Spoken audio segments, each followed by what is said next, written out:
The question came so casually that I almost dropped the coffee cup in my hand. She was sitting across from me in the little cafe where we had met every Saturday for nearly 2 years, stirring cinnamon into her latte while watching the rain slide down the windows.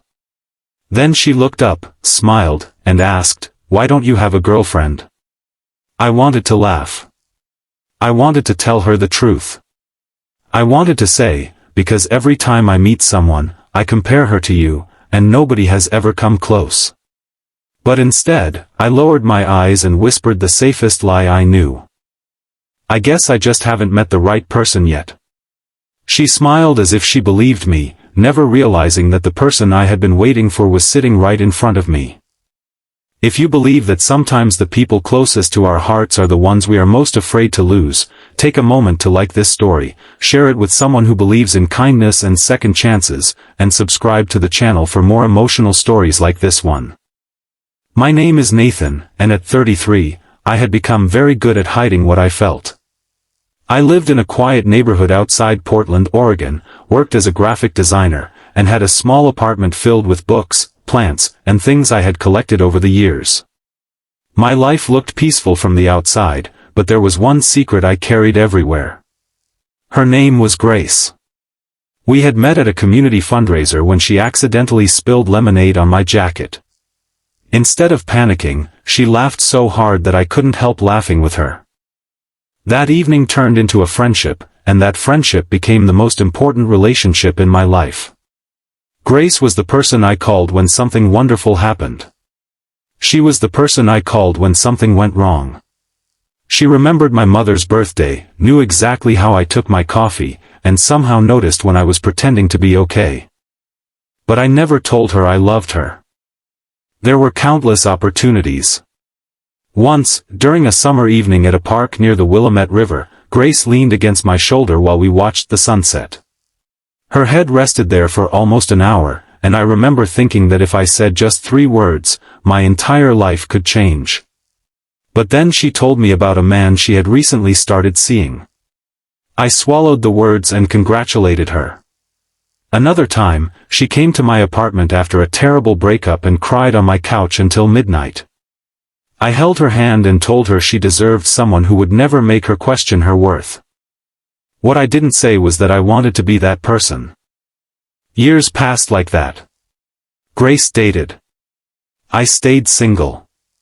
Friends teased me about it, and my sister Rachel constantly tried to set me up with women she thought would be perfect for me. I went on a few dates, but every conversation felt incomplete. I wasn't comparing those women unfairly. The truth was simply that my heart had already chosen someone, and it refused to reconsider. Then one cold November morning, everything changed. Grace called me before sunrise. Her voice sounded different, almost fragile. Her father had been hospitalized after suffering a serious heart problem, and she was terrified. I drove through heavy rain to the hospital in Salem, Oregon, and found her sitting alone beneath the harsh fluorescent lights. I didn't ask questions. I simply sat beside her. For the next 3 days, I brought her food, coffee, clean clothes, and whatever else she needed. When her father finally stabilized, Grace hugged me in the hospital hallway and cried against my chest. I closed my eyes and held her tightly, knowing that if I confessed my feelings at that moment, it would be selfish. She needed a friend, not another burden. Her father recovered slowly, and life eventually returned to normal. But something between Grace and me had changed. She started calling more often. She started asking where I was going, who I was seeing, and why I never seemed interested in dating anyone. Then came that Saturday afternoon in the cafe. "Why don't you have a girlfriend?" she asked again. I smiled nervously. "Maybe I'm difficult to love." She frowned immediately. "Don't say that." I looked at her and almost told her everything. Instead, I asked, "Why do you care?" For a few seconds, she didn't answer. She stared into her coffee as though the answer might be written there. Finally, she whispered, "Because I don't understand how someone as kind as you could still be alone." My heart was pounding. I wanted to reach across the table. I wanted to tell her that kindness had never been the problem. Fear was. Before I could say anything, Grace's phone rang. She looked at the screen, answered, and then her expression changed completely. It was her mother. Grace listened silently before saying that she needed to leave immediately. Her mother had found an old box of letters belonging to Grace's late grandmother, and there was something inside that Grace wanted to see. She stood up, grabbed her coat, and looked at me. "Nathan, can you come with me?" I followed her. That evening, sitting on the floor of her childhood bedroom, Grace opened the box. Inside were photographs, handwritten letters, and an old envelope addressed to her grandmother. Grace read it quietly, and tears began running down her face.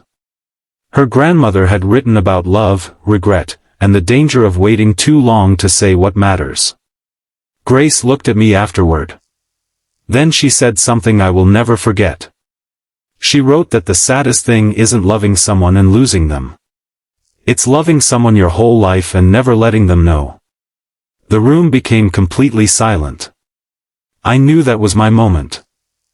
So, for the first time in 2 years, I stopped protecting myself. I told Grace everything. I told her about the lemonade-covered jacket, the sunsets, the hospital, every moment I had swallowed my feelings because I was terrified that telling her would destroy our friendship. I told her she was the reason I had never found a girlfriend because my heart had been waiting for her. Grace didn't speak. She simply stared at me with tears in her eyes. Then she smiled. "I was wondering how long it would take you," she whispered. I couldn't breathe. She told me that she had fallen in love with me slowly, almost without realizing it. She had mistaken comfort for friendship and friendship for something ordinary. But after watching me stand beside her through the hardest days of her life, she finally understood that what we had wasn't ordinary at all. A year later, we returned to that same little cafe. This time, Grace sat beside me instead of across the table. She rested her head on my shoulder and smiled when the waitress asked if we were celebrating anything. Grace looked at me and said, "Everything." I smiled because after years of silence, I finally understood something. Sometimes love doesn't arrive like thunder. Sometimes it grows quietly between shared coffees, late-night phone calls, rainy drives, hospital hallways, and all the little moments when someone chooses to stay. And sometimes the person you're waiting for has been waiting for you too. If this story touched your heart, please like the video, share it with someone who may need the courage to speak their truth, and subscribe for more stories about love, hope, and second chances. Before we end, leave a comment saying, "Don't wait too long," if you believe some feelings are simply too important to keep hidden. Because Nathan learned something that changed his life forever, the hardest words to say aren't always, "I love you."